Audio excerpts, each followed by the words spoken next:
देवी सजनों मातम बहनों, बाली के अंतिम प्रश्न हुई से अवगुण कवन नाथ मोहि मारा। कौन से अवगुण है महाराज जिससे आपने मुझको मार दिया? यही प्रश्न आप हम सब भी करते हैं। जब हमारे जीवन में कष्ट आते ना तो बोलते हैं महाराज कौन से गलती हो गए कि इतना कष्ट मोला देता, मोर भाग्य में इतना दुख कावल लिखे है।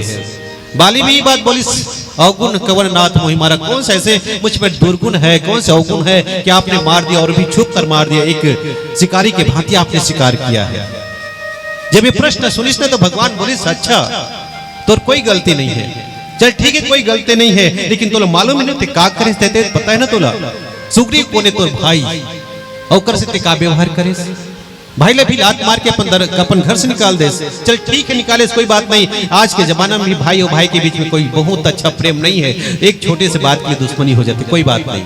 लेकिन उसकी पत्नी को आपने क्या किया है? उसकी पत्नी को तो तुमने अपनी पत्नी बना लिया ना। क्या ये सत्य है, ये सही है, क्या ये धर्म है? अगर ये धर्म है तो तुम तो सही हो, लेकिन धर्म नहीं है तो यही अपराध है।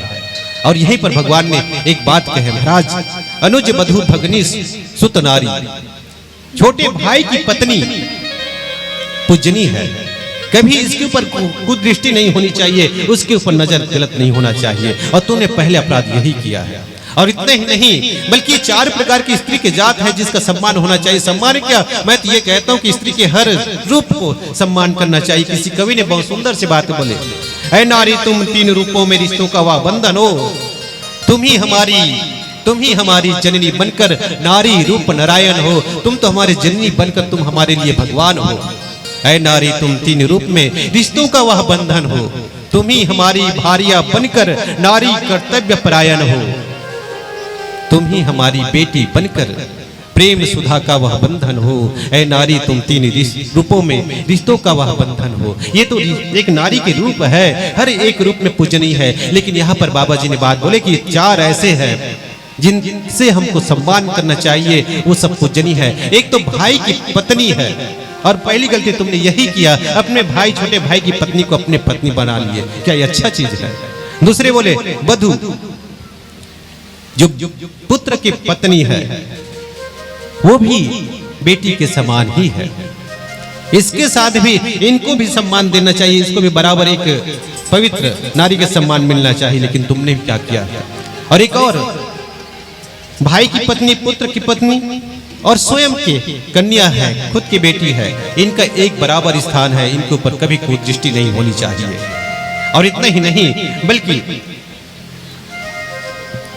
ये 4 जो नारी बताई ना, अगर ये 4 नारी का अगर हम सम्मान करते हैं तो शायद हम हमारे जीवन में सबसे सफल हैं। लेकिन यही कर पहला गलती करी बाली से ही पहली गलती हो कि अपन भाई के पत्नी लपन पत्नी बनी से, यही याद दिली बाली तुमने क्या ये सही किया है? अगर ये सही है तब तो कोई बात ही नहीं है। अगर तुम सही किए हो तो एक काम करता हूँ, मैं तुमको तुम्हारे शरीर से बाण है उसको बाहर निकाल देता हूँ, और मैं तुमको एक बार फिर से प्राण दे देता हूँ, प्राण दान देता हूँ। चलो अचल करो, मैं अचल करो तनु राखो प्राण। तुम्हारे ये तन है, और जैसे भगवान ने उनके शरीर पर अपने हाथ रखे उनके दर्द दूर हो गया।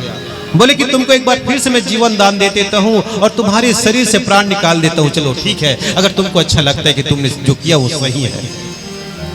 जैसे ही बाली के ऊपर भगवान अपने हाथ रखे ना तो बाली का दर्द चला गया, और जब दर्द चला गया तो बाली को लगा कि भगवान नहीं, अब मुझको नहीं चाहिए, जीवन नहीं चाहिए, अब मुझको मौत चाहिए, मुझको मृत्यु चाहिए, अब मेरे शरीर से आप प्राण निकाल दीजिए।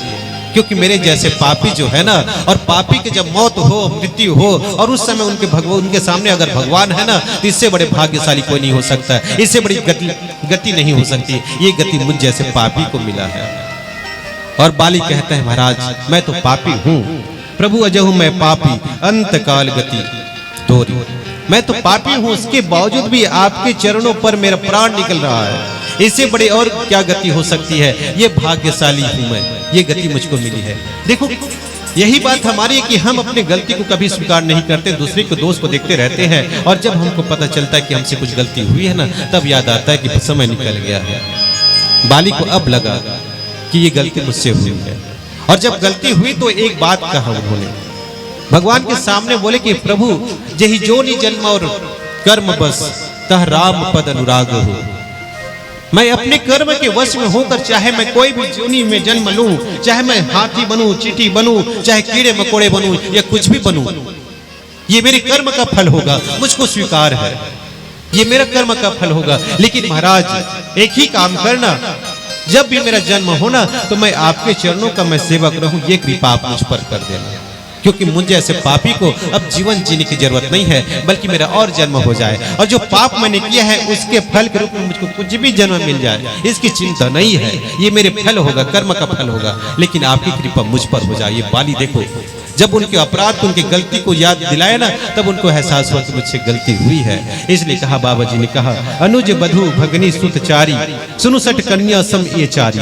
ये चार ऐसे कन्या है जो अपनी पुत्री के समान है, और अपने पुत्री के ऊपर किसी का नजर अगर खराब हो गया, नियत खराब हो गया, तो मान को ये इनकी सजा मौत ही है, इसको माफ नहीं किया जा सकता है। और वही गलती तुमने किया है। इस बात को कहकर राम के सामने अपने आप को निरपराध करना चाहता था बाली, लेकिन भगवान के नजरों से उनके तुलना, उनके नजर के जो न्याय है ना, उनसे नहीं बच सकता।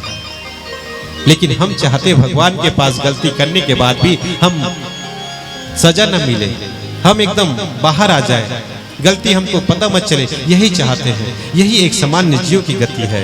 लेकिन भगवान बराबर सबके ऊपर सही में समदर्शी है और सबको समान नजर से देखता है। जो जैसा कर्म करता है उनको वैसा देता है, और जो अच्छा कर्म करता है उनको अच्छा भी देता है।